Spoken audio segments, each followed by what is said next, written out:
Their shock charge was at its deadliest. Arrow volleys simply bounced off, and the Akinjis were only able to string a few shots before the violent armoured charge swept them aside. Those that faced the French charge directly suffered heavy casualties, but managed to retreat back towards the infantry line, while the rest retreated towards the flanks. Soon, however, the knights encountered a line of sharpened stakes fixed into the ground to drive into the breast of the charging horses. This slowed down the Crusader advance, and some of the knights had to maneuver their horses through the hedge of stakes, while others dismounted and continued the attack on foot, uprooting the stakes as they went. A continuous rain of arrows did little against the thick armour, and the French soon reached the main enemy line. Straight away, Bayezid ordered his Sipahis on the flanks to join the fighting, seeing that his formation in the centre began falling apart almost immediately upon impact.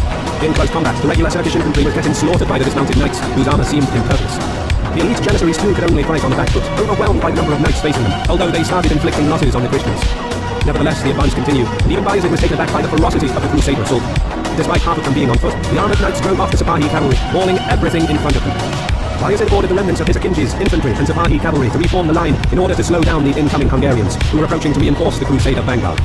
At this point, some of the older French commanders wanted to stop the advance, to consolidate the line and link up with Sigismund, but the young knights urged the men on. Convinced that the battle was almost won, they were eager to continue forward in the hope of plundering the Ottoman camp. The Sultan sent in the Kapakulu Sipahis, realizing that the battle had reached a critical point. The elite Ottoman cavalry descended upon the Crusaders, gradually surrounding their position. In the desperate fight that ensued, John of Nevers, commander of the French contingent, was captured. This was a blow to the morale, but nevertheless the Crusaders fought on, staving off charge after charge of the elite Kapakulu. Seeing John's banner falling, Sigismund ordered a full charge in a desperate attempt to establish contact with the knights in the vanguard. However, Wallachian and Transylvanian troops withdrew, choosing to preserve their forces, apprehensive that a disaster has befallen them. But the battle was not over.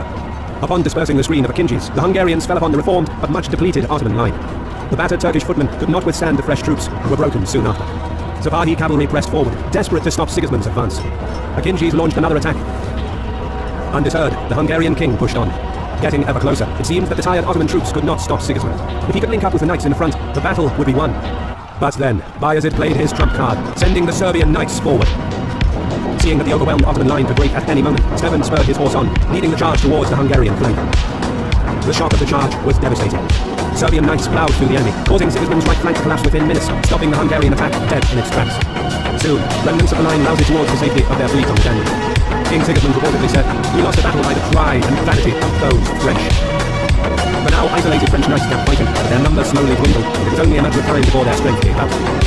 The bulk of the Crusader troops were destroyed or captured. 3,000 prisoners were brought before the Sultan and executed on the spot, as revenge for the massacre of 1,000 Ottoman prisoners prior to the battle, while the rest were ransomed or enslaved. A small portion of the army, including Sigismund, escaped. Ottoman losses were also high, particularly in infantry, several thousand of which perished. But Bayezid's victory was complete.